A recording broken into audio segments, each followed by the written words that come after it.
I'm Kyle Yeomans here with the first word presented by Dr. Pepper.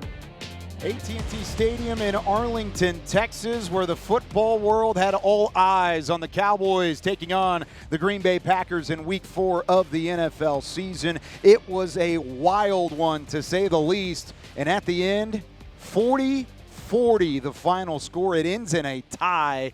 Barry Church, Nate Newton, I'm Kyle Yeomans. You guys and myself have been a part of some interesting and intriguing broadcasts, some incredible games back and forth, the highlights flowing in certain games. I don't know if I remember one quite as unbelievable as what this one turned out to be on Sunday Night Football in Week 4. Barry, I don't know even where to start on. Yeah, I'm with you on that. Where do we start, Nate? Because when you look at it, I mean, the roller coaster of emotions that this game provided everybody was just unbelievable. The back and forth.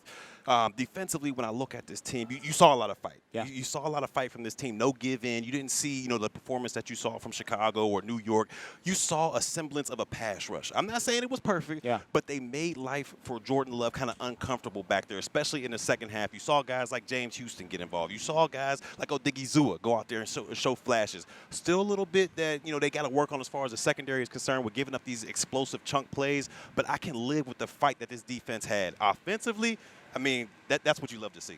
That's what you talk about, a man putting his team on his back, and I'm talking about Dakota Rain Prescott. All right, this man went out there, put the team on his back.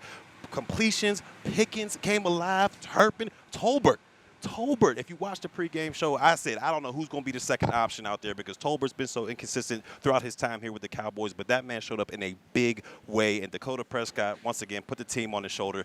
It was an emotional game. I mean, back and forth. I just loved every bit of it. Nate, what you think about this one, man? You know what, man?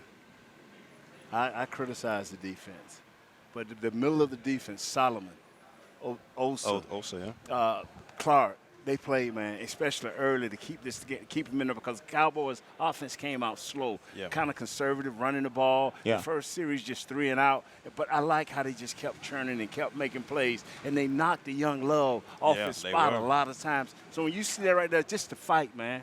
Now, remember we all said, too, hey, they're going to lose by 2. Yeah, that's true. That's true. I know it's not a win, but homeboy sure be straight up lose. That's facts. Yeah. And it's an odd feeling, not to be completely honest, because whenever you look at the way that they've walked back into the locker room, Dak running behind us currently, but they showed some bright spots. They showed some opportunity there, especially on the offensive side. I thought the way that George Pickens stepped up showed that he can be a number one. You can talk about a number of different things. We've got some highlights playing off to the side here, but for the most part, this is a game that you can build off of without the consequences of a loss, even though there were times where you probably should have lost this game too. Yeah, without a doubt. And to further, give the offense their flowers, I love what I saw from Javonte Williams out there. I mean, this is a guy from the very first game against Philadelphia till just now has been running as hard as I've ever seen anybody run in the backfield. I mean, the way he's throwing tacklers off, always falling forward, he has that extra dog in him that you love to see in the backfield. And for all what we talked about with this banged-up offensive line, from losing your stud rookie out there, from the inconsistent plays of the tackles out there, you had a defensive line in Green Bay that they were hunters. I mean, they went out there, they like to pin their ears back and get after the quarterback. Our man, Parsons, did he sniff Dak Prescott the entire game? Not really. Not really. That offensive line played well. They opened up lanes for Javonte Williams, and they protected their quarterback, and that's what I believe led to the 40-burger we saw today. You cannot just look at this team and first of all, Shoddy. Before I go to rambling, Shoddy, Coach Osmosis, whatever you want to call this man, did he not call a sweet Unbelievable. game? And Dak just executed it, man. And then I'm looking at Pickens, he'll get 6 or 7. Bro, he got about 12. Yeah. I mean, 130-something yards, 2 TDs. 2 tubs. The dude was doing what he had to do. And then my number 2.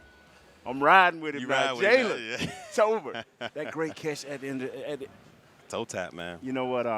Man, I don't want to get emotional, man, but I'm close. You like what you saw? I like what I saw. And hey, at the end of the day, you're still 1-2-1. There's still work left to be done. You did allow 40 points on the defensive side of the football, but with all of it being said and done, you feel a little bit better about your football team based off of the things that you've seen in this football game. This first segment was the first word presented by Dr. Pepper. It is a Pepper thing. We've got more to come. Cowboys game night. We've got highlights on the other side of the break. We did keep up to date with what happened all the way into fourth quarter in OT. More to come right after this.